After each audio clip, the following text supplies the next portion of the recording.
La 6239e séance du Conseil de sécurité est ouverte. Le Conseil est saisi de l'ordre du jour provisoire de la présente séance, publié sous la cote S/Agenda/6239, qui se lit comme suit. La situation à Chypre. Si je n'entends pas d'objection, je considérerai que l'ordre du jour est adopté. L'ordre du jour est adopté. Le Conseil de sécurité va maintenant aborder l'examen du point 2 de l'ordre du jour. Le Conseil se réunit conformément à l'accord auquel il est parvenu lors de ses consultations préalables. Les membres du Conseil sont saisis du document S/2009/641 qui contient le texte d'un projet de résolution présenté par la Chine, les États-Unis, la Fédération de Russie, la France et le Royaume-Uni de Grande-Bretagne et d'Irlande du Nord. J'appelle l'attention des participants sur le rapport du secrétaire général sur l'opération des Nations Unies à Chypre, publié sous la cote S/2009/609, et sur le rapport du secrétaire général sur sa mission de bons offices à Chypre, publié sous la cote S/2009/610. Je crois savoir que le Conseil est prêt à voter sur le projet de résolution dont il est saisi. J'informe les membres du Conseil que la présidence du Conseil s'est entretenue avec les représentants des partis qui maintiennent leur position bien connue sur la question inscrite à l'ordre du jour de la séance. Sur la base de ces entretiens, avec l'assentiment du Conseil, la présidence a conclu que le Conseil peut maintenant se prononcer sur le projet de résolution dont il est saisi. Et si je n'entends pas d'objection,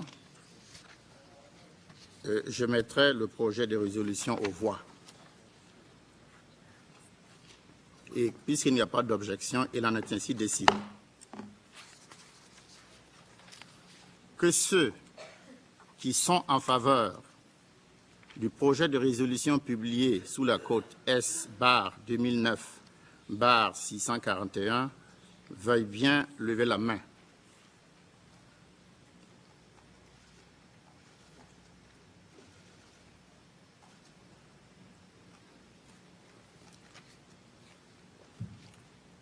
Ceux qui sont contre.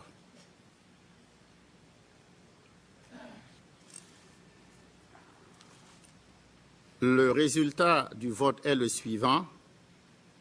14 voix pour, 1 voix contre, 0 abstention. Le projet de résolution est adopté en tant que résolution 1898-2009. Je vais maintenant donner la parole aux membres du Conseil qui souhaitent faire une déclaration après le vote. Et pour l'instant, je voudrais donner la parole à l'ambassadeur représentant permanent de la Turquie, Son Excellence Apakan.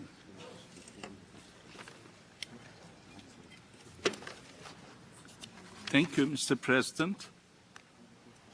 Having voted against the draft resolution today, I would like to briefly share with you the reasons that compelled us to do so. Turkey has never objected to the intent behind the establishment of UNFICYP back in 1964, which was to protect the Turkish Cypriots. Our objections has always been to the method through which these resolutions have been adopted and the language they contain. The Security Council Resolution 186/64, setting up the United Nations Peacekeeping Force in Cyprus, and the subsequent Council resolutions extending the mandate of force have all made references to the government of Cyprus. As you all know, the partnership state established by the 1959 London and Zurich treaties in the shape of the Republic of Cyprus, and the government of Cyprus collapsed in 1963, when the Turkish Cypriots were expelled from all state institutions, including the government.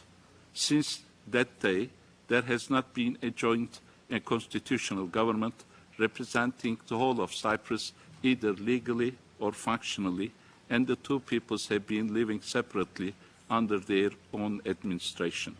Actually, this wrong approach to consider the government of Cyprus as the government of the whole island has been the main obstacle on the way to finding a just, lasting and comprehensive solution for over 45 years.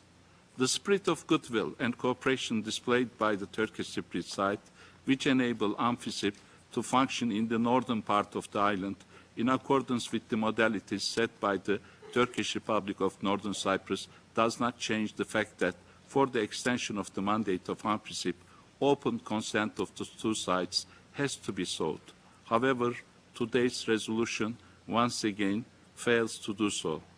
In line with the provisions on contingency planning in Resolution 1873 and the intention to keep all peacekeeping operations, including UNFICYP, under review, the Secretary-General says in his report that two sides will decide what role UNFICYP will play in the future.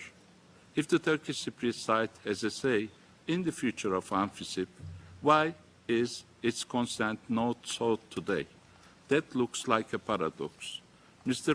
President, the resolution adopted today also contains elements as regards the good office's mission of the Secretary-General, but unfortunately fails to make a reference to the Resolution 1250/99, which lies at the source of this mission. Turkey fully supports the Secretary-General's good office's mission.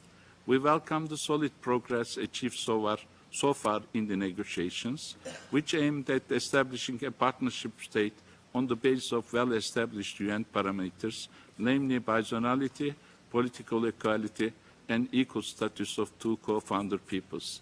As the two leaders agreed on the 23rd May 2008, this new partnership will have a federal government and two constituent states with equal status.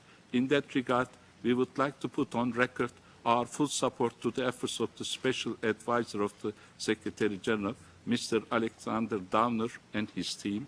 Thank you, Mr. President. Je remercie l'ambassadeur Apakan pour ses explications. Le Conseil de sécurité est parvenu ainsi au terme du stade actuel de son examen de la question inscrite à l'ordre du jour.